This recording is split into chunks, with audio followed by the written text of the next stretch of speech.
Welcome to the Advanced Dual Health and Life Coach Certification. Today, we are discussing specialized coaching topics in health and wellness, more specifically, ethical developments for modern coaches. Introduction. Ethics form the backbone of professional coaching, ensuring trust, integrity, and safety of the client-coach relationship. It shapes how coaches interact with clients, colleagues, and stakeholders while maintaining accountability, respect, and professionalism. Rapid advancements in the coaching profession, such as team coaching, online platforms, and supervisory practices, necessitate an evolving ethical framework to ensure modern challenges are met with integrity. Let's move on. Key points. Why ethics matter for coaches? Ethics ensure there are clear boundaries between personal and professional roles, advocacy for the client's best interests, free of conflicts of interest. There is trust and confidentiality, fostering a safe coaching environment, and accountability for decisions and actions within the coaching process. Key benefits of ethical coaching. Promotes trust in client-coach relationships. For instance, a client who feels secure in confidentiality is more likely to open up about personal goals. It enhances the credibility of the coach. Example, adhering to organizational guidelines reassures the clients of professionalism. It builds a consistent coaching process. For example, uniform adherence to ethical principles ensures fairness in all engagements. Example, without ethics, the foundation of trust collapses, taking progress along with it. Core principles of coaching ethics. Commitment to confidentiality. Coaches must protect the client's personal information unless safety, legal issues, or harm to the other arises. Example, a coach notices signs of severe stress affecting a client's safety. They escalate the matter responsibly while informing the client. Example, confidentiality is a bridge of trust upon which progress walks. Respecting client autonomy is the number 2 point. Coaches empower clients to make their own decisions rather than prescribing solutions. Example, instead of directly asking a client's career path, a coach asks exploratory questions like what matters most to you in this decision.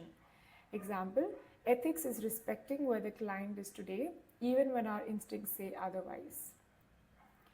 Take a look at this diagram, which shows the 7 principles of coaching, which are awareness, self-belief, responsibility, blame-free, challenge, solution focus, and action. Number 3. Conflict-free coaching. Coaches should disclose any potential conflicts of interest arising from dual roles or prior relationships with the client. Example, a coach who is also a board member avoids coaching employees in the same organization. Example, transparency prevents conflict from eroding progress. Number 4. Creating equal opportunity.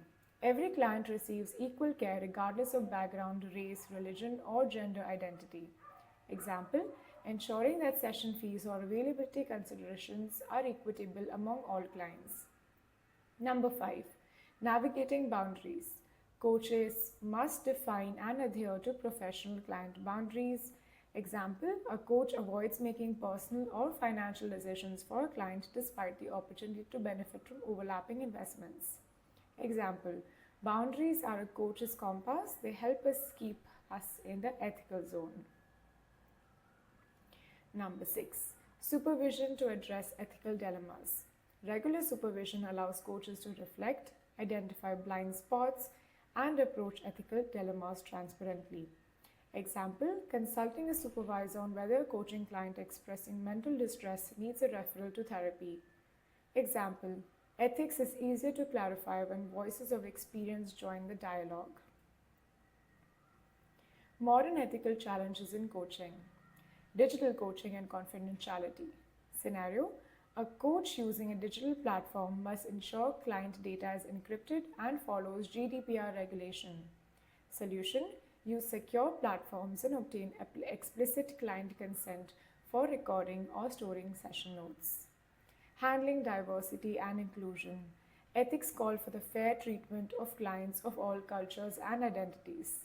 An instance you can ask your question of your clients is what part of your cultural values do you want to integrate into this goal? Balancing power dynamics.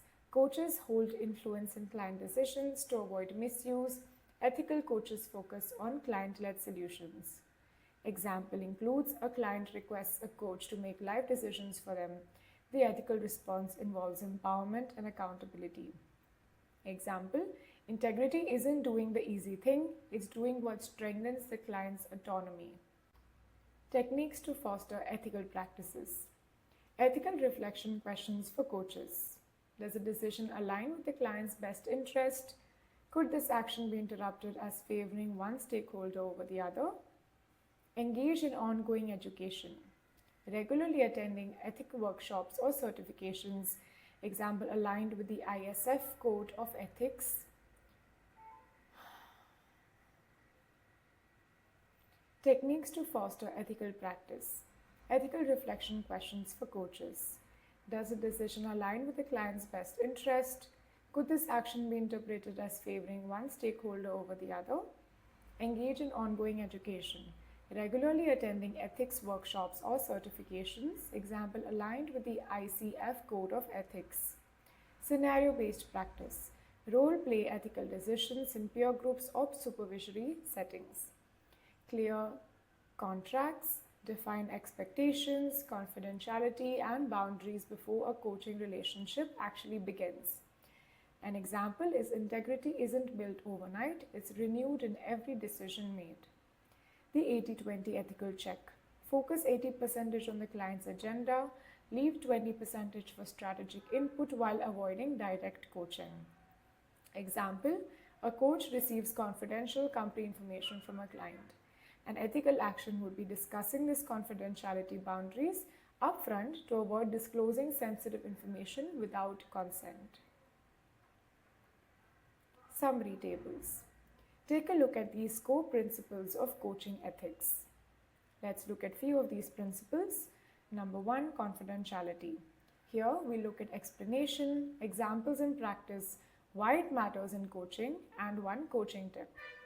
An explanation is that it protects the client's information unless there is risk of direct harm, legal obligation, or client consent for disclosure. For example, secure your session notes using encrypted tools. Why it matters? Because it builds trust and ensures a safe space for clients. One tip is always outline the confidentiality, limiting the explicitity in your contract. Second is respecting the autonomy. This allows the client to lead the decision-making process and explore their own solution themselves. So you're going to be asking what feels right for you instead of offering any direct advice. This promotes self-reliance and personal growth. One coaching tip is using open-ended questions to empower your client choices. The third point is conflict-free coaching. Why this matters is because this avoids any sort of conflicts of interest or situations that might compromise the coaching relationships. What you can do is declining coaching roles that overlap with your personal interests because this maintains objectivity and fairness. You can disclose all potential conflicts at the start of the engagement. This is a tip. Next one is equal opportunity. Why? Because this delivers fair and unbiased coaching to clients regardless of their personal backgrounds or identities. One explanation is that it offers sliding scale fees for financially constrained clients, and why it matters is because it ensures inclusive access to professional coaching. A coaching tip is regularly reflecting on any unconscious bias of your practice. Take a look at the next 2 points in this table.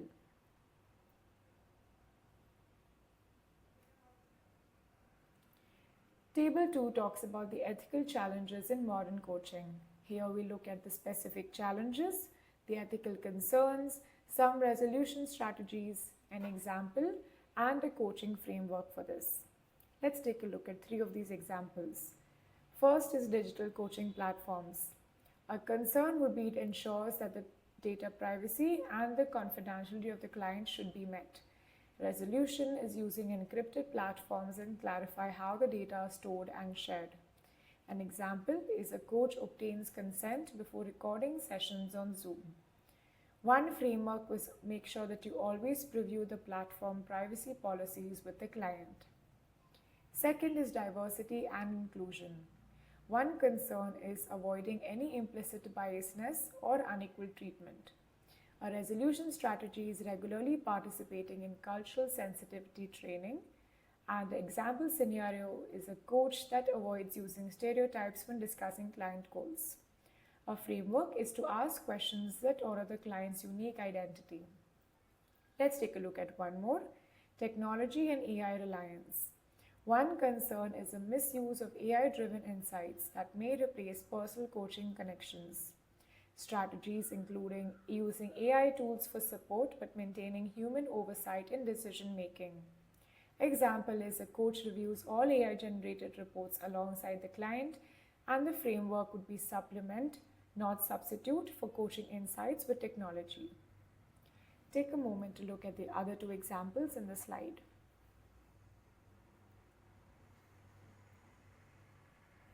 Table number 3 speaks about steps for managing power dynamics. Step, purpose, the benefits, then we're going to look at an example and some coaching insights. Let's look at 3 of these examples. Acknowledging the client autonomy is because we want to minimize any overpowering of the client's choices.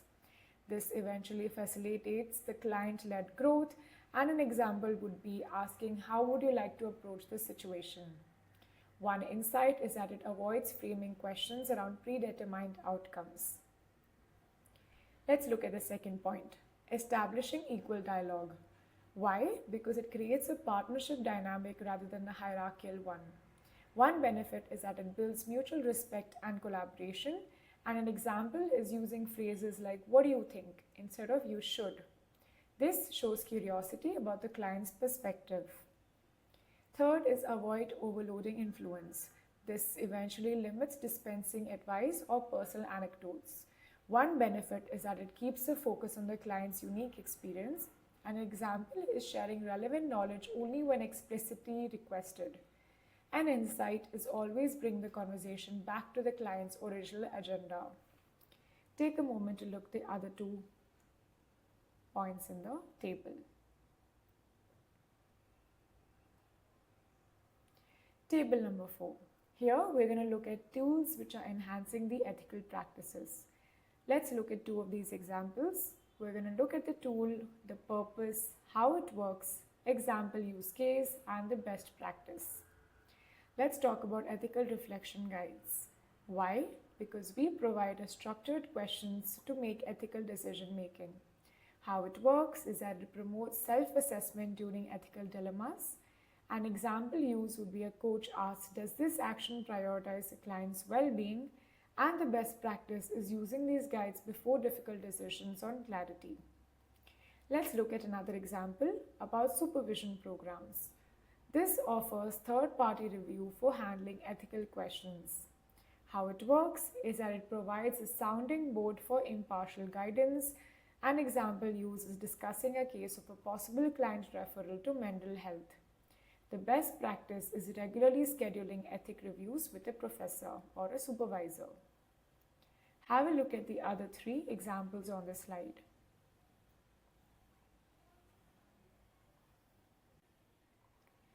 Table number 5.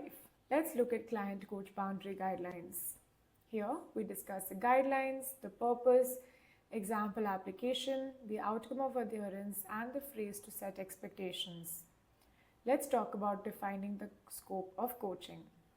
This is going to use to prevent overstepping into roles beyond coaching. An example is avoiding providing any financial, medical, or legal advice. The outcome is that it makes sure that the coaching relationship is well defined and professional. And a phase to set expectations is I recommend consulting a specialist for that issue. Let's look at another one, which is ensuring there is a power balance. This will make sure that any mitigation or power imbalance in any interactions is managed.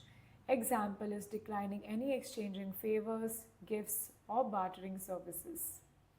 This will make sure that there is maintenance of any sort of trust and avoids ethical gray areas. Phrase to set expectations. Our sessions will only center on achieving your goals. Have a look at the other 3 examples on the slide.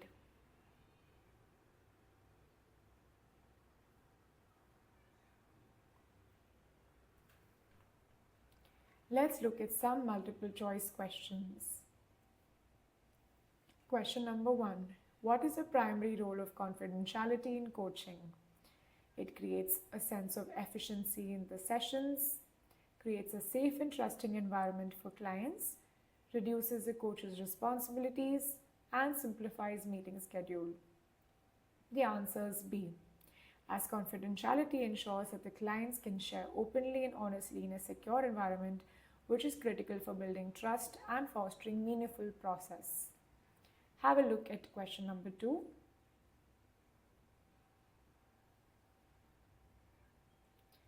Let's talk about question number 3. Which principle ensures clients that maintain control over their decisions? Commitment to confidentiality, respect for client autonomy, conflict-free coaching, and supervision and transparency. The answer is B, as this empowers individuals to make their own choices, ensuring the coaching relationship supports their self-determination and growth. Have a look at question number 4.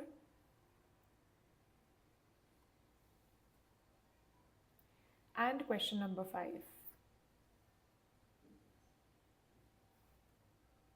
Thank you.